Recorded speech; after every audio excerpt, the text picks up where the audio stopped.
Oh, hello everyone. My name is Longley. Welcome back to my channel. Today, I would like to welcome back to you all to the monthly market update. This is happening every week, and this one specifically talking about real estate market in Arizona. So let's take a look at what we have this week so far. Let me first turn this off for you and sharing my screen, and it's going to be on here in a couple of minutes. All right, so the first thing that I want to show you is, as always, the Comfort Market Index. Now, let me zoom in a bit, make it bigger. No editing. So try to do this live so that is gonna be visualized very real about market right here. So this is a Comfort Associates report. They call it a Comfort Market Index now, and every week, every month we can track the index. Basically, what happened is if it is a higher than 100, that show the seller market. So every single number here, if you already watched me for a while, if these number are higher than 100, that is a seller market. If it is less than 100, it is a buyer market, right? So as you see right now, you can see that every city is actually bigger than greater than 100, right? Greater than 100. Which is really good for the seller market right now. The other thing that I have to emphasize is that, as you see now, there's more and more red dots on the Comfort Market Index, which means that it's moving toward the buyer side in those cities. So meaning that the buyers have more buying power in those cities. It doesn't mean that the market is turning south now already. It's just showing a slightly decrease. Obviously, you see the 12% decrease from last month compared to for the value of 527 compared to 596 in Mesa, which is still way higher than the 100 points that I was talking about. But this is the current trend. Perhaps we see more supply now. However, though, there's no indication of a great amount of supply gonna coming onto the market very soon. So, long story short, in conclusion, market in Arizona is still a seller market, although it is calmed down a little bit to heading toward the normal range. Now I say two keywords, heading to. So the meaning that it's still going toward that, is still not at the normal condition yet. And the second keyword is the normal, right? It's normal. It's not turning south yet. It's not combined to the south buyer market just yet. Now, why do I keep talking about the Comfort Market Index? Because that's actually the company actually using it as a predictor of future annual price appreciation. Now, this is just mainly a predictor, okay? It's nothing real, nothing, because no one can predict a future 100%. But what we can see so far is, if you're looking at this chart right here, the black line is the Comfort Market Index based on a monthly, okay? Monthly market index. Comfort Market Index, and the blue bar here is the annual appreciation. The annual appreciation, and then we can see that. Let me put it real quick. Oops. Hold on a second. My monitor just turning on. Okay, never mind. No editing. All right. So right here, the blue bar is the annual appreciation. You see, so let's say if we take this as a baseline, 0% annual appreciation, right, year by year, we're gonna see this one is 2005 right here, when we have about 40% annual appreciation. And then after that, 2006 becomes zero annual appreciation, and then it's going negative appreciation, which is depreciation. Okay, negative appreciation, which is where this is 2008, 2009 here, is when the biggest, what's the word? The biggest what's the word? Sorry, the biggest recession in the US. Okay, so what we can see is that the peak of what I noticed is that the peak of the market index, comfort market index, is generally followed by the peak of the appreciation price.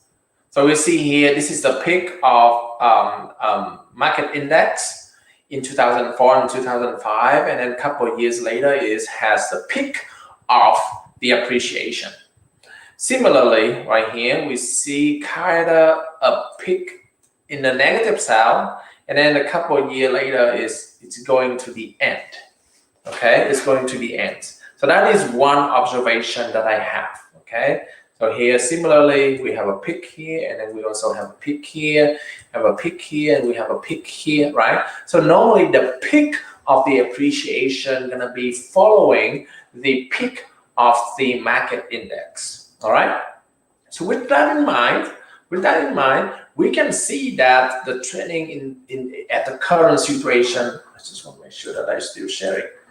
We're still seeing that at this current situation, we kind of see the decrease, right? Slightly decrease of the comfort market index, but we don't see the trend yet. Okay, so if we see the trend a little bit better, maybe we can predict that the appreciation gonna get reaching the peak very soon after that. But right now, we don't see the trend yet. Potentially, it's gonna be happening very soon. All right. I'm not saying that it is impossible. Price going up, eventually gonna going down, right?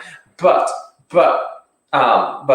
that's the reason why I kind of monitoring the comfort market index and then let you know right away. Okay, so that's why this weekly show is very important, so that you can know right away whether this is a decrease in the home price or not. Okay. The second notice that I recognize is that whenever the comfort market index is positive, the price is increased. I'm sorry. And whenever it is positive, however, the comfort market index is negative, then the price is depreciate. So here is negative, depreciate, right? And then later on, there's nothing.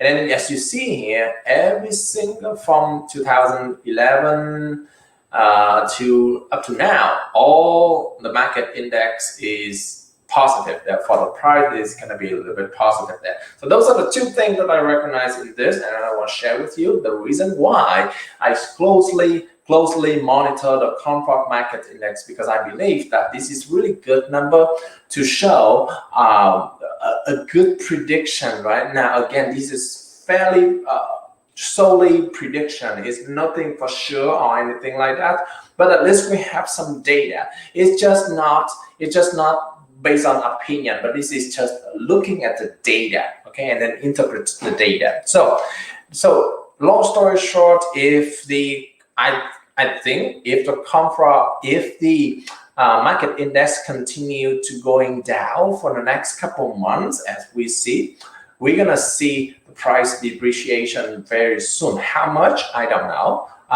But potentially not gonna be in this situation right here when we have a big dip in like 40% decrease, right? We don't have that yet. Potentially we're gonna see this situation first, okay?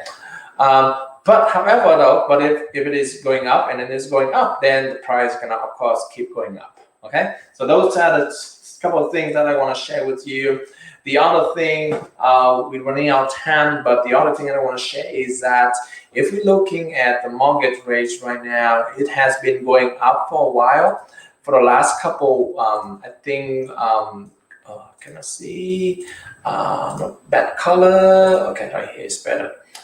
We see that it's going up a little bit for the last couple of weeks. However, last week, interest rates start going down.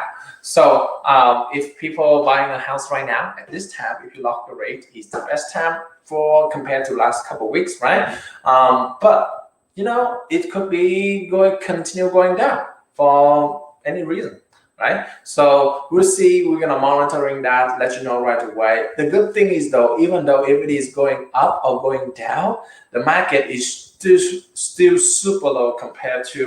I'm gonna pull up here. This is a 10-year. This is from 1973. Right? And the fact that we have about 3% interest rate here, look at this chart, right? It's the entire mortgage history. There's no such thing in the history before. So you guys, we are having such a great interest rate right now, and you don't have to worry about that. The other problem.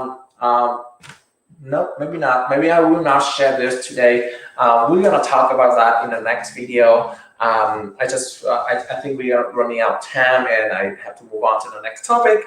But I want to emphasize that we are still in a seller market. The market in Arizona is still so crazy right now. Seller has a lot of power to sell. They don't have to worry about seller concession. They don't have to worry about closing costs. They don't have to worry about buyer asking for repair, and buyers are willing to waive appraisal to even get the house, right?